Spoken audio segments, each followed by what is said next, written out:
Selamat malam. Kami dari kelompok 1G ingin mempresentasikan hasil dari tugas besar kelompok kami. Sebelum menjelaskan rangkaiannya, izin perkenalan diri. Nama saya Ondi Badr Kultum dengan NIM 2020 11189. Izin perkenalan dari kelompok 1 kelas G. Nama saya Rahmat Khalid Nur Hidayat, NIM 2021 11026, dan teman saya. Perkenalan, Salam Nusara Basir dengan NIM 2022 11116. Dan Izin perkenalan, Putri Sahira dari Buka 3 11009. Izin, Raihan David Irianto dengan NIM 2023 11008. Topologi start itu juga yaitu topologi yang langsung ke pusat, di mana topologi itu biasa disebut hub atau switch. Ada di sini.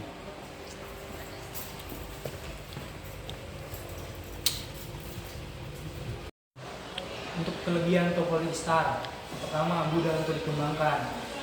Penambahan perangkat baru tidak akan mengganggu jaringan lainnya, hanya cukup menambah kabel ke hub atau switch. Kedua, kemudahan deteksi masalah. Jika terjadi masalah pada salah satu perangkat, tidak akan mempengaruhi perangkat lainnya. Ketiga, kinerjanya stabil, karena setiap perangkat memiliki koneksi langsung ke hub atau switch. Untuk kekurangan topologi start, yang pertama, ketergantungan pada hub atau switch. Jika hub atau switch mati, maka seluruh jaringan akan terputus. Kedua, biayanya yang tinggi, membutuhkan lebih banyak kabel karena setiap perangkat memiliki kabel sendiri menuju hub atau switch. Ketiga, pemakaian kabel yang banyak. Untuk jaringan besar, jumlah kabel yang dibutuhkan sangat banyak. Makasih banyak. selanjutnya mungkin ada kelebihan dari topologi tree dan kekurangannya.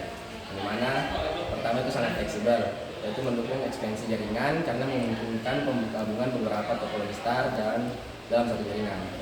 Kemudian pengelompokan terstruktur, di mana memungkinkan pengelompokan perangkat berdasarkan hierarki cocok untuk organisasi dengan pengembangan jaringan berdasarkan departemen atau unit. Kemudian ketiga, mudah dikendalikan, di mana dengan struktur hierarki manajemen jaringan lebih mudah, terutama dalam mengontrol alur data antara perangkat. Nah, kekurangannya di sini yaitu ketergantungan pada node pusat, di mana jika backbone atau node pusat mengalami kerusakan, sebagian besar jaringan akan terganggu. Kemudian kompleksitas instalasi dan pemeliharaan, di mana topologi ini lebih rumit dibandingkan dengan star, terutama dalam instalasi dan pemeliharaan. Kemudian ketiga yaitu biayanya lebih tinggi, di mana dibandingkan dengan topologi yang lebih sederhana, topologi tree membutuhkan perangkat tambahan dan kabel yang lebih banyak sehingga meningkatkan biaya. Baiklah, sekarang saya akan menjelaskan mengenai rangkaiannya, mengenai topologi star dan topologi tree.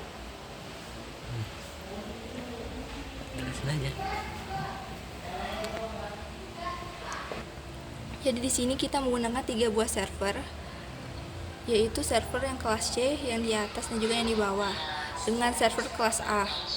Lalu ini merupakan topologi tree yang kita gunakan. Selanjutnya, untuk topologi star, berikut adalah topologi star yang kita gunakan. Ini menggunakan server kelas A. Lalu kita juga menggunakan router.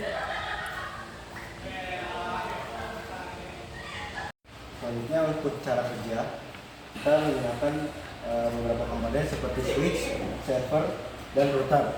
Oke. Untuk cara kerja switch itu sendiri, yang pertama, untuk menghubungkan beberapa perangkat dalam jaringan lokal atau LAN dan mengirimkan data hanya ke perangkat yang dituju. Selanjutnya, kita ada server. Server ini berfungsi sebagai pemberi IP address pada setiap perangkat-perangkat komputer. Lalu selanjutnya ada ada router yang menghubungkan jaringan yang berbeda. Jadi fungsi router ini mengirimkan jaringan dari kelas C bisa ke kelas A, atau menghubungkan dari kelas C ke kelas C yang juga namun memiliki IP address yang berbeda. Untuk simulasi, kita akan melakukan simulasi ketika sinyal data dikirimkan melalui IP kelas C menuju ke perangkat komputer lain yang menggunakan IP kelas A. Pesan akan melalui ke switch, lalu ke switch lagi dan akan menuju ke router. Lalu router akan mendeteksi ke arah mana dia akan pergi, lalu berhasil. Lalu sinyal data akan dikirimkan kembali melalui router, switch, dan ke perangkat asalnya. Successful. Sekian dari penjelasan kami semuanya. Terima kasih. Terima kasih.